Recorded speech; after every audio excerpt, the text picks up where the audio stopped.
friends, this is Miss Nicole, and today I'm just going to go over a little bit of the options that we have when it comes to painting with watercolors.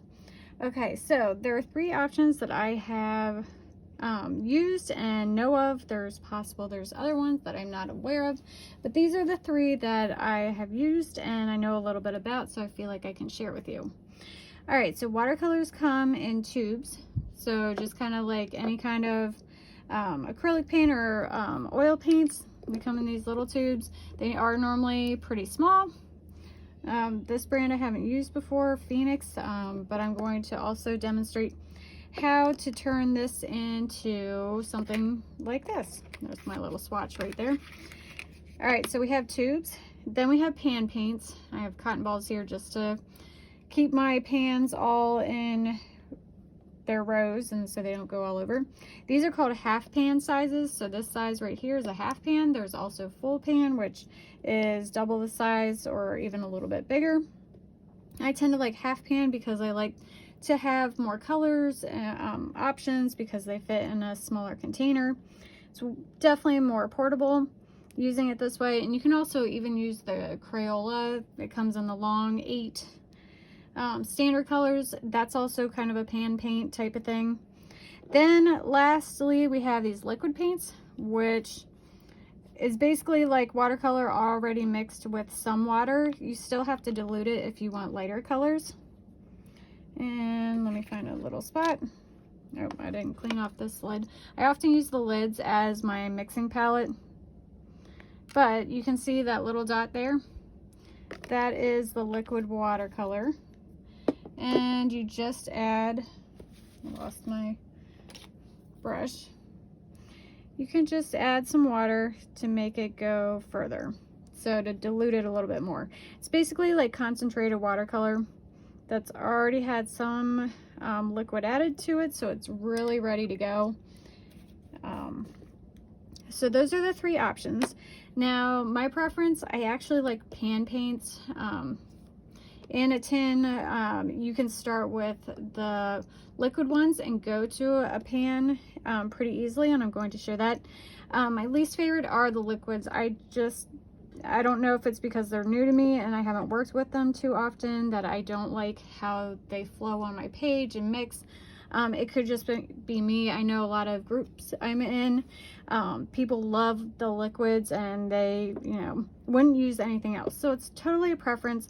I definitely recommend trying all three if you get really into watercolors, just so you develop your own opinion about them and you're not just taking my opinion.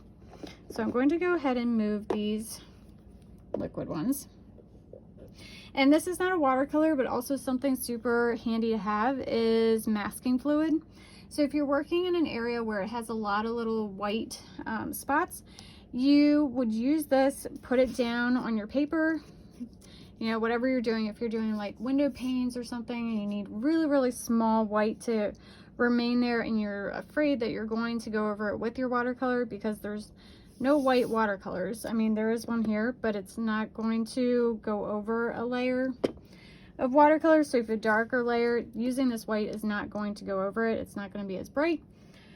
So using the masking liquid, you kind of paint the shapes and designs that you want to remain white, let it dry, and then it kind of makes a substance that dries and you can paint over it. And then after your painting's dry, you just kind of rub it away and it'll be pulled off your page, and then the white paper will be found beneath it. So it's really handy to use and to have if you're getting more into a lot of detail. If you have the patience to work with the negative space of leaving the white, then you don't have to worry about having it in your watercolor tool bag. Okay, so I said that I really like the pan paints. Now this particular set of pan paints, not really my favorite. If I'm going to recommend a set of pre-made pans, I would probably recommend some other brands, which I won't name at the moment, but you can always message me to find out those. All right, so this little tin came with these empty pans. So they just come like this. And I'm going to take them out so they're not all over the place. Okay, and normally I would write with a Sharpie what the color is. So if I was doing this one, this is lemon yellow. And if I'm doing the whole pan in the same brand of paint, I might write on this side with Sharpie and just say what brand it is, if I think I'm going to keep to that brand. So these are brand new. I've actually never used this brand, but I had them all brand new. And I actually poured the ones that I use for myself. These are my class paints. So you just take the pan and you fill it up. You want to fill it up to about level. Everybody else stresses not to overfill. So you can see on the side, it's a little bit higher, and you can kind of tap some of the air bubbles down. See, it's nice and flat now, which is pretty cool. Because it's watercolor and I want it to dry, so it's more like a pan paint to use. Some of the water is going to evaporate and it is going to get smaller. So a lot of people say do not overfill, but if it's a thicker, this one's not that thick. It's very liquidy because it's laying nice and smooth like glass. I might overfill just a little bit because I know it's going to sink down and compress. So if you're going to make pan paints, you kind of have to play with the different kinds. I recently filled my Winsor & Newton and Daniel Smith watercolors. Those are two different brands and they're a little higher end. Some of them were pretty thick, and so I filled the pans a little bit higher than the level, than it was level. And once they dried, they were sinking down into it, and so I didn't need to add more. So that's another thing, is I found that sometimes you fill the pan and you let it dry. Sometimes you need to let it dry for a couple days. Sometimes just a day is fine. It depends on the paint and how much water is in it to begin with.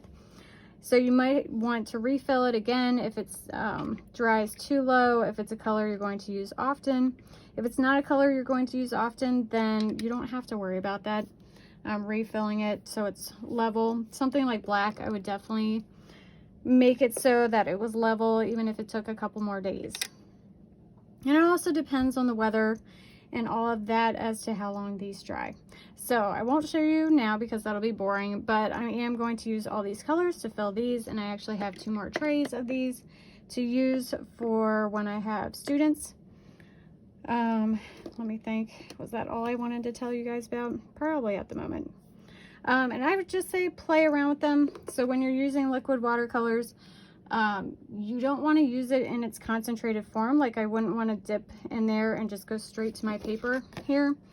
I would want to dip in there and take it over here to one of these little wells and add some water to it to make it go further. You're not really supposed to paint straight from this. That's why it's such a small tube and why you want to use water to make it have a more watery consistency. It's not acrylic paint, so you want it a little more translucent. I'll clean the top of that off later. And you might think it's silly to go from these to dry pan, but I really like dry pan paints because you can reconstitute it with water at any time. Like even this tray, I did this tray probably a week ago to do a parrot tutorial, and I could come back now if I wasn't finished that tutorial making it. I could come back and I can reconstitute it. And I mean, you can do that with those too if you let them dry on a plate, but putting them in pans makes it seem like, okay, I meant to do that. This looks like I just forgot to clean up, which is what I did. So I can reuse that paint. It's going to work just as well as it did the first time. So that is my little tutorial on just a little bit about the different types of watercolor paints. I'm sure I didn't cover anything. I don't claim to be a complete expert in watercolors, but it is my passion right now, and so I really wanted to share with you. Hope to paint with you soon.